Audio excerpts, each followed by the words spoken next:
네, 안녕하세요. 창업통TV 김상훈 소장입니다. 2024년 대한민국 창업시장 어떻게 흘러갈까요? 어렵습니다. 하지만 어려움 속에서 틈새, 기회 요인은 증가한다고 생각합니다. 오늘 2024년 대한민국 창업시장의 바로미터, 현주소는 어디인지 깔끔하게 정리해드리도록 하겠습니다. 2024년 대한민국 창업시장의 가장 중요한 부분은 저는 2024년을 대한민국 신불황시대가 시작되고 있다.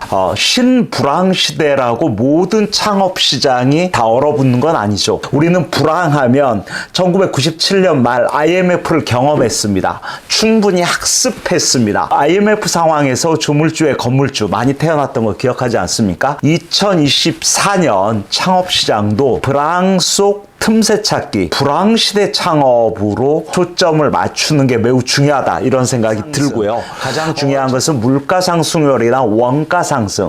원가 상승과 함께 비용이 많아지면서 순이익률이 감소한 부분 가장 크겠죠. 특히 인건비 같은 경우도 올해 최저임금 9,860원이 적용되죠. 어떻게 보면 주유수단까지 포함한다 그러면 이제 시간당 최저인건비 12,000원에 육박하게 되는 거죠. 일본의 인건비보다 오히려 더 비싼 우리나라가 됐습니다. 원가 비싸고 인건비 비싸고 임대가도 만만치가 않죠. 결국은 매출액에서 원가와 고정비용, 변동비용을 제외한 열심히 일한 창업자가 한 달에 올릴 수 있는 매출액 대비 순이익이, 특히 프랜차이즈 브랜드 같은 경우는 10%가 안 되는 브랜드도 있었습니다. 이거 되게 심각한 거죠. 그런 차원에서 올해 2024년 과연 창업시장 어떻게 접근하는 게 나을지, 창업시장의 위기 속 기회 찾기의 결은 무엇인지 지금부터 꼼꼼히 정리해 보도록 하겠습니다. 상권에서는 여전히 임대문의를 써붙인 상가가 늘고 있습니다. 특히 분양가 높은 상가들이 밀집한 상권, 올해도 상당히 좀 힘들 수 있다라는 생각이 듭니다. 분양가가 높음으로 인해서 임대가가 당연히 높아지겠죠. 신도시 상업지역에 월세 비싼 이런 점포들의 공실률은 올해도 높아질 수밖에 없다. 상가에 투자한 창업자들은 투자 대비 상가 수익률 올리기가 녹록지 않은 한 해가 될 수밖에 없다라는 생각이 듭니다. 2024년 창업시장에서 주목해야 될 키워드, 첫 번째 주목해야 될 키워드는 불황시대 골목상권을 주목해야 된다고 생각합니다.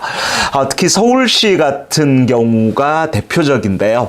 작년부터 로컬 브랜드 골목상권을 지정했죠. 서울 지역 7개 상권에 대한 마포구의 한마르트길, 영등포의 선유로운, 중구의 장충단길, 강남구의 양재천길, 저쪽 노원구 화랑대 일대 경춘선 숲길, 용산구의 용마로길, 이런 주요 골목상권을 로컬 브랜드 골목상권으로 지정해서 로드샵 중심의 골목상권 활성화에 상당히 치중하고 있습니다.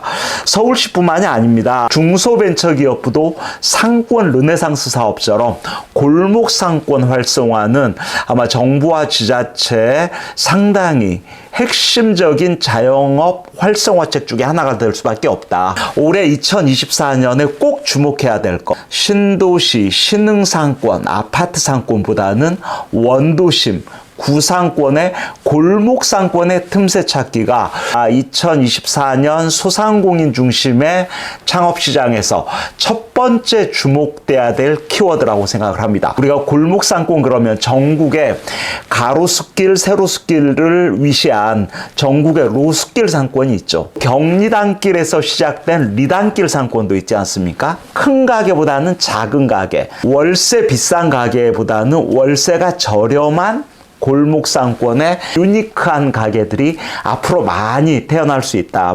올해 창업자이던 아니면 상가부동산 투자자이던 분양가 비싼 신축 상가보다는 오히려 오래된 골목길의 틈새 점포, 지자체라든지 정부에서 밀고 있는 이런 골목이 어디인지를 주목해야 된다. 창업자들도 이들 골목에서 틈새 아이템 뭐가 날까 이런 거 잘 따져보는 게 중요하다는 생각이 들고요.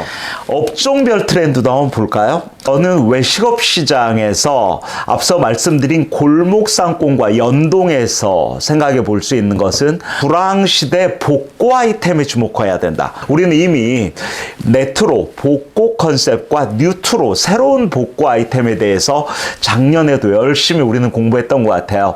올해도 마찬가지입니다. 복고 컨셉.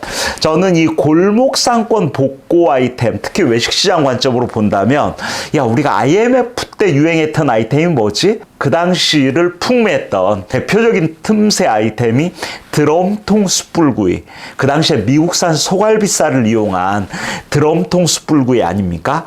그런 드럼통 숯불구이 형태의 고기 포차 형태는 올해도 상당히 많이 출현할 수 있다. 저는 이렇게 봅니다. 돼지고기 같은 경우도 정통 삼겹살집, 업그레이드된 정육식당, 이런 아이템 매우 좀 주목할 필요가 있다라는 생각이 들고요. 원가 상승 요인을 생각한다면 원가 비율이 상대적으로 낮은 면류 아이템도 쳐다볼 필요가 있습니다. 한식명 같은 경우는 충무로의 이런 칼제비집, 지금 없어졌습니다만 이런 칼국수와 수제비를 결합한 칼제비 아이템 같은 경우 뭐 이런 거 매우 중요하다는 생각이 들고요. 양식면에는 결국 인건비를 적게 들인 작은 가게 1인 파스타집, 이런 거 저는 매우 주목할 필요가 있다고 생각을 합니다. 일식에서는 우동, 라멘 뭐 여전히 유효하고요. 중식도 짜장, 짬뽕 같은 이런 테마를 중심으로 객단가를 높일 수 있는 주류 아이템과의 접목, 세트 메뉴 개발, 이런 게 매우 중요해지는 한 해가 될 수밖에 없다. 조심해야 될 분야도 있습니다. 배달 아이템은 여전히 숨고르기가 이어질 수밖에 없다. 특히 100% 배달 아이템을 창업하시는 분들 요즘 많이 줄었는데요. 배달 100% 아이템은 요즘은 정말 신중해야 됩니다. 이런 말씀 꼭 드리고 싶습니다. 외식 아이템 중에서 카페 창업 시장 얘기하지 않을 수 없는데요. 포털 사이트 같은 경우는 15만 개 카페가 노출되고 있습니다. 미용실이 10만 개 정도인데 미용실보다 훨씬 많고요. 부동산 중개업소 13만 개인데 부동산 중개업소보다 많은 게 우리 대한민국 카페 시장 같습니다. 카페 시장이야말로 프랜차이즈 브랜드가 주도하고 있죠. 스타벅스류 같은 대형 카페 시장은 드라이브 스루 매장 앞으로 전국에 계속 지금 오픈하고 있는 상황이고요. 메가커피, 컴포즈 커피가 주도했던 이런 중소형 브랜드 시장 같은 경우도 거의 지금 포화 상태이긴 합니다만 그 틈새를 비집고 카페 창업 행렬은 계속 이어질 가능성이 높다. 단지 많이 오픈했기 때문에 성과를 못 내는 카페 창업자들은 이런 폐업 카페들도 많이 속출할 수 있다. 이렇게 말씀드릴 수 있겠습니다. 판매업 시장 얘기하지 않을 수 없습니다. 우리나라 판매업의 대명사는 90년대는 옷가게였습니다만 옷가게 시장은 이미 온라인 시장이 다 가져갔죠. 홈쇼핑 시장이 다 가져갔지 않습니까? 사실 요즘 판매업 오프라인 매장은 역시 편의점 시장이었습니다. 편의점 역시 대기업, 이런 대형 자본이 운영하는 유통사업이 되어버렸습니다만 전국의 편의점은 지금 6만 개가 넘었습니다. 일본 편의점보다 오히려 숫자적으로는 더 많아졌어요. 그래서 이런 편의점을 위시한 판매점에서 올해도 역시 주목된 아이템은 무인 테마입니다. 뭐 무인 편의점, 뭐 이런 무인으로 하는 다양한 문구점 시장, 뭐 무인으로 하는 반려동품 용품샵, 이런 게 상당히 뉴스 가치로서는 의미가 있었습니다만 투자 대비 수익성을 제대로 내는 이런 경우가 생각보다 많지 않았다는 거, 반드시 면밀한 상권 분석 시스템을 통해서 수익성 타진 후에 액션을 취하는 게 저는 매우 중요하다고 말씀드릴 수 있겠습니다. 서비스업 시장 어떨까요? 우리나라 서비스업 시장에 저는 대표적인 코드가 불황기의 서비스업 어떤 게 있을까요? 기존의 오프라인 같은 경우는 코로나 시대에 오히려 공간 서비스 아이템이 상당히 강세였단 말이에요. 대표적으로 보드게임방 같은 경우가 투자 비용이 많이 들어감에도 불구하고 정말 많이 오픈했고 충분히 성과를 냈던 아이템이기도 한데요. 저는 보드게임방도 중요한 것은 이 투자 비용, 인테리어 비용, 시설비가 과도한 만큼 앞으로 이 아이템을 했을 때 투자 비용을 100% 회수하는 지점이 기간상 어느 정도일지 이거 따져보고 투자하는 게, 창업을 실행하는 게 매우 중요하다, 이런 말씀 좀 드리고 싶고요. 요즘 불황기일수록 홍대 어떻게 보면 보세 의류상권에 이런 타로 가게 100개가 넘게 영업하고 있지 않습니까? 가까운 미래 가치에 대해서 이 궁금해하시는 소비자들은 늘 수밖에 없다. 그래서 이런 타로 카페, 명리학 카페, 오히려 라이프 코칭 카페 같은 이런 테마들은 더 주목받을 수밖에 없다. 저는 그렇게 생각합니다. 참고로 서비스업 창업자들은 해당 아이템과 관련된 컨텐츠 개발, 컨텐츠를 서비스하는 게 선행돼야 된다, 이 말씀도 꼭 드리고 싶습니다. 트렌드 측면에서도 올해 창업시장을 좀 정리하고 싶은데요. 올해 서울대 트렌드 분석센터에서 제시한 올해 가장 대표적인 소비 트렌드, 분초사회였지 않습니까?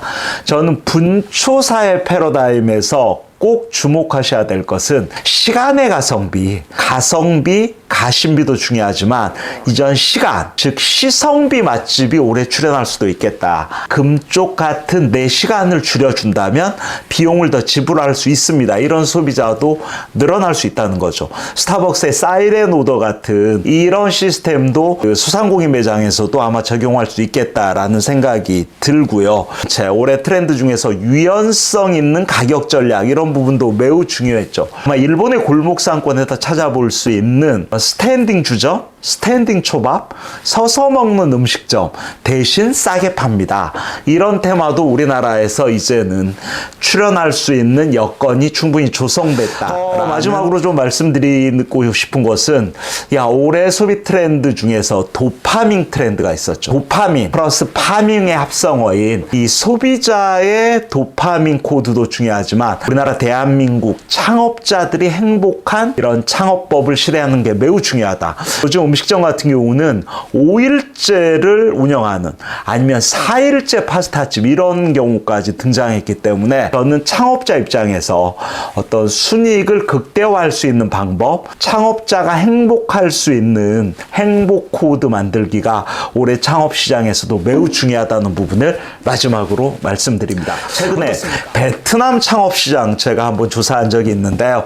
하노이 미딩이나 찜인의 푸미은 같은 교민 상권뿐만 아니라 베트남 같은 경우는 로컬 인구가 1억 명을 달성하기도 했죠. 그래서 올해 같은 경우는 이런 국내에서 할 수 있는 창업, 이런 가까운 이 해외 창업 같은 경우도 충분한 시장 조사를 통해서 한번 타진해 볼 필요가 있겠다, 이런 생각도 들고요. 경기가 어려울수록, 위기가 커질수록 기회 요인도 커진다. 단순한 시장의 법칙이라는 생각이 듭니다. 창업시장 궁금증은 언제든지 저희 창업통TV, 저희 김소장을 찾아주시면 되고요. 전화라도 해서 꼭 여쭤보신 다음에 피 같은, 알토론 같은 내 자본을 투자하는 게 요즘 같은 불황시대에 시행착오를 줄이는 방법이다라는 생각이 듭니다. 창업통TV 구독, 좋아요 부탁드리고요.